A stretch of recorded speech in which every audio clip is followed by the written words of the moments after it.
It was noon too when Robert received a call while being in the office. The caller said, "Do you know girl named Mary?"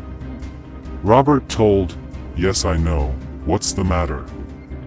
The man replied, "The girl has been engaged in a serious accident. I have admitted her in the hospital. Can you please come?" The call hung up. Robert was completely in shock. He immediately packed his stuff and drove towards the hospital. When he reached the hospital, he couldn't bear to see her sister being in such great pain.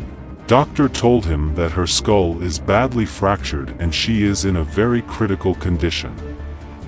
When doctor was telling about the condition of Mary, nurse shouted from inside the room, "Doctor, please check what's happening to the patient number 307. And the next news which doctor delivers to Robert was about his sister's last breath. Robert was completely in shock for a couple of days. He was locked in a room all alone, but after a couple of days he started his daily schedule as nothing happens. No one knows what happened in those 2 days, but Robert was so normal, which was abnormal for a person who lost his sister. Right? In present day, Dale regained consciousness in the locked room. The white smoke had dissipated, but the sense of fear keeps growing in the room. He tried to open door, but it was still locked tight.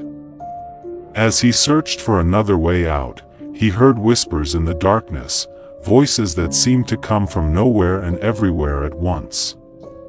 The voices whispered,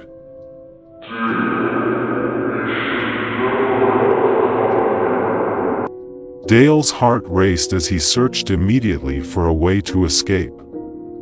He knew he was not alone in the room, even though he could see no one else. The air grew colder, and the whispers grew louder, taunting him, mocking him.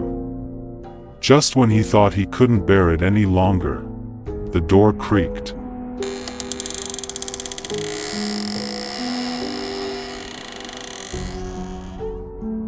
Door opens. Dale stumbled out into the hallway, gasping for air.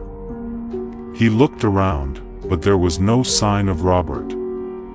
Fear surrounded him at his insides as he realized he was alone in the haunted house. Meanwhile, as Robert regained consciousness, he found himself in a dimly lit room, surrounded by an horrifying silence. The air was heavy, and his spine ran down chill as he tried to make sense of his surroundings. He called out for Dale, but there was no response. Slowly, he got up and moved towards the door, which was still locked. Panic began to set in as he realized he was trapped.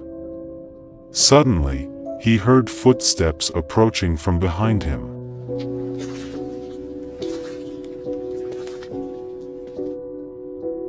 He turned around to see a figure standing in the shadows. It was a lady. Her eyes were empty, devoid of any emotion, and a sinister smile played on her lips.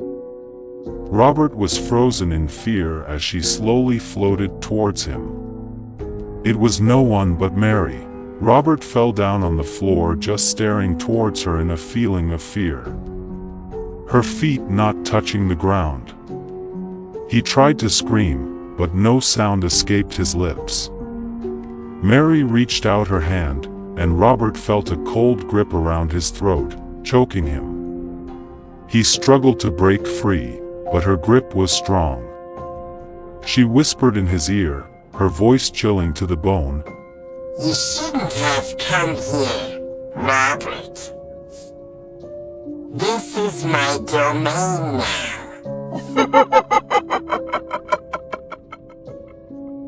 With a sudden shock, Robert woke up, gasping for air. Robert's heart pounded in his chest as he stared at the spirit of his sister, Mary. He knew then that this was no ordinary haunting. Mary floated closer, her form flickering in and out of existence.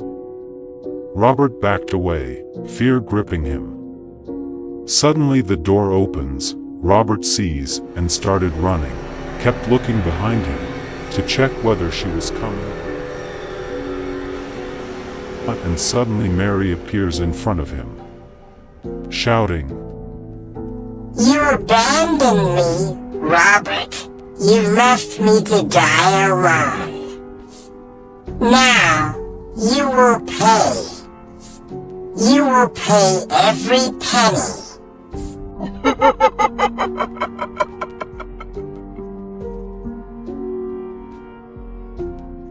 What dark secret does Robert lie that led him to abandon Mary, condemning her to a fate worse than death?